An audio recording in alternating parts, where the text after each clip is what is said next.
Space debris is what we call the remnants of human activity in space. One of the most important activities we are currently involved in is, together with space agencies, operators and other industry, we are working on the Zero Debris Charter, a document that outlines our ambitions and vision for the future. We're talking about the year 2030, and we want to make sure that by that time we are significantly more sustainable in our space activities than we are currently to date. At OHB we have the Space Debris Center of Competence. It's an interdepartmental working group that combines all the specialists and all the disciplines that are needed to make spacecraft sustainable. So we have analysts that know how to simulate what happens in orbit and what happens at end of life. We have people developing new technologies that will be needed in the future for zero debris platforms, and we have those engineers that are implementing these techniques and technologies in our products, in our satellites.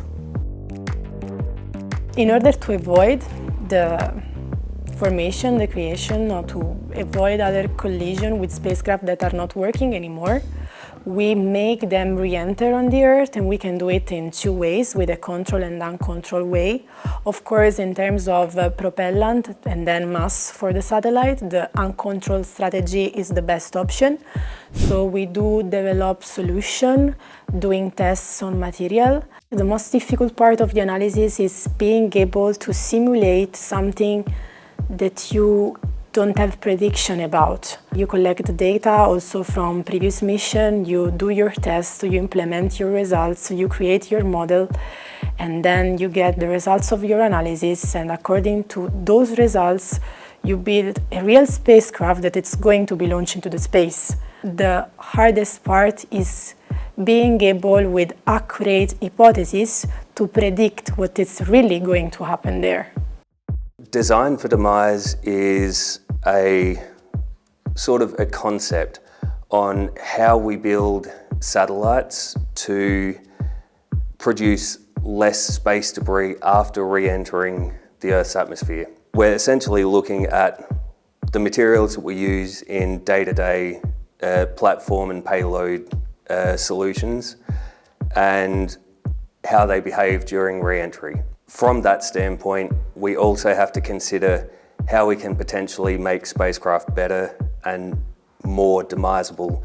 We have a range of specialties where we can focus on gaining the material data that we don't yet have or we don't sufficiently have.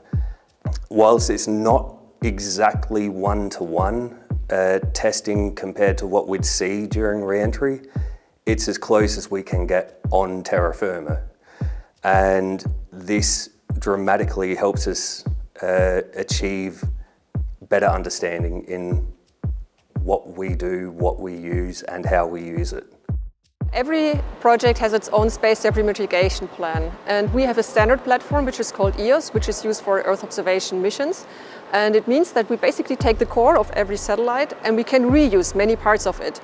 And of course, this core has to be flexible to adhere to all the different requirements that we have for space debris mitigation. In practice, this means that the EOS platform has to be very reliable, because after 7.5 years in the harsh space environment, we have to make absolutely sure that we can re-enter the Earth's atmosphere and do this very precisely so nobody gets hurt on the ground. In the future, of course, we have our platforms that we do have right now, and we are developing them further so they are more demisable.